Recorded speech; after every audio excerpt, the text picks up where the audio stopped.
Hello, today is Sunday, May 13th, 2012, and we're standing in my yard facing east, kind of northeast actually, northeast.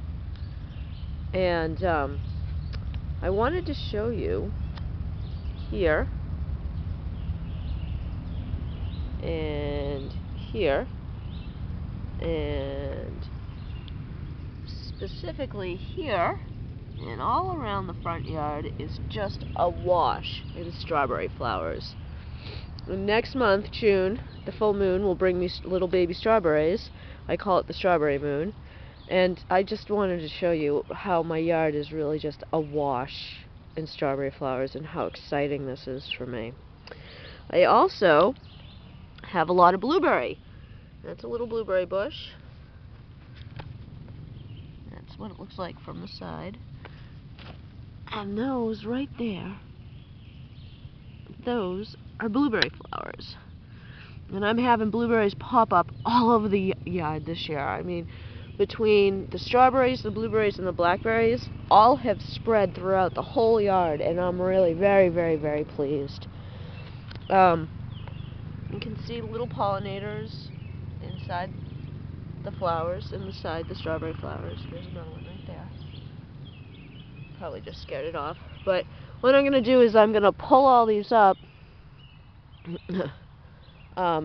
once the fruits have come. I'm going to, after I eat the fruits, I'm going to pull up a lot of these strawberry plants, and I'm going to put them into the garden bed where I'm making a strawberry bed, so that next year we can have a lot more strawberries. And I'm also hoping to give them fertilizer so that they get really big, because they're really, really, really little. I mean, they're like that big. But all kinds of blueberries, and there's a pollinator right there. And so the other day, I pulled a bunch of blueberry, strawberry, and blackberry leaves off of the plants, and I put them into some vodka to make some tinctures for later, because I'm sure I'll need them at some point. Blackberries are supposed to be really good for the uterus and reproductive issues in general. I'm not sure about the blueberries and the strawberries, but you know, the plants were just calling out to me saying, you have to put me into a tincture, and so I did, and I'll go and learn what they're good for at a later date. On my blackberry bushes, these ones are right next to the house, but look at all that new growth just everywhere, and it's already starting to bud. I mean, this is all very, very exciting. Wolf and I really love the blackberries. We go down the street and we do, there's some huge blackberry bushes down the street, and we do some wild crafting down there. That's in August. Oregano's coming along pretty well, quite pleased actually. And this is very exciting.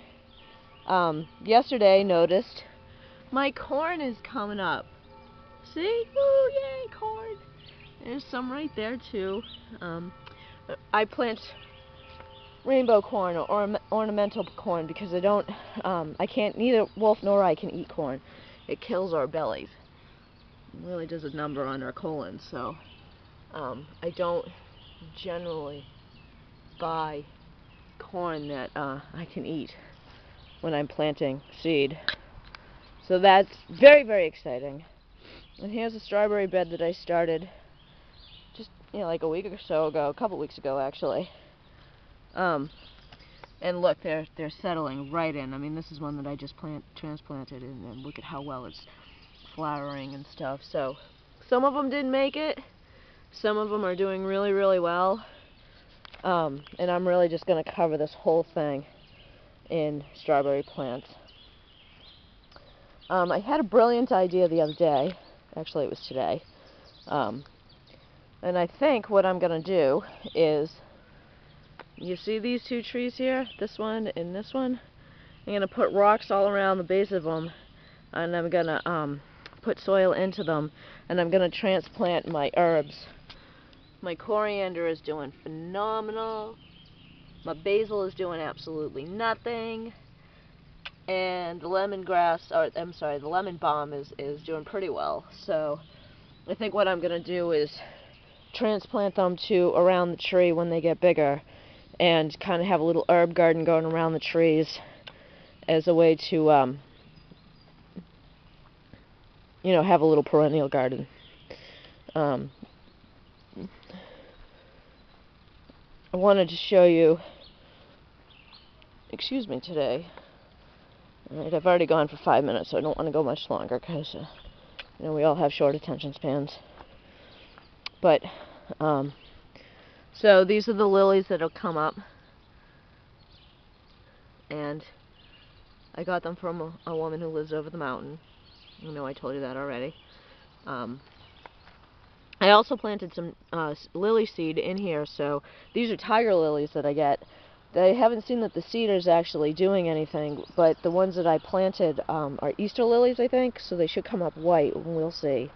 I obviously got some weeding to do, because fertile myrtle here, this is fertile myrtle. She fertiles all over the place. I'm always pulling her babies. I'm just the wretched abortionist who just is always pulling her babies. So, this is a part of the yard that we usually keep really well raked and stuff, but it is just covered in blackberries. There's blackberries all over the place in here. There's blueberries everywhere. Not too many strawberries in here, but so we're just going to kind of draw a line in the sand, or in the dirt really, and allow all of this to kind of come in and flourish, and we'll add some manure to it to really get it to fruit a lot better next year. But I don't want it to grow out much further because I don't want it to take over my whole yard, but I am quite pleased with just the sheer volume of blueberries and blackberries.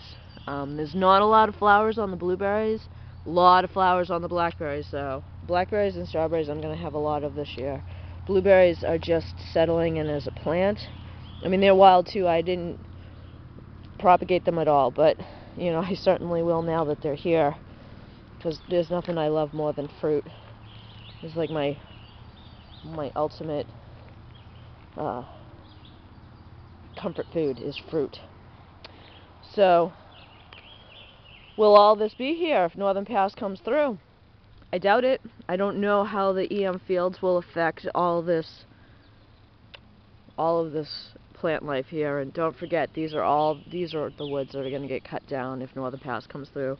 And I just saw it, an article on Real Energy's website about how property values will decrease 30 to 50% if these towers come through, if Northern Pass gets passed by our state legislature. And quite frankly, I cannot afford a 30 to 50% reduction in my property value.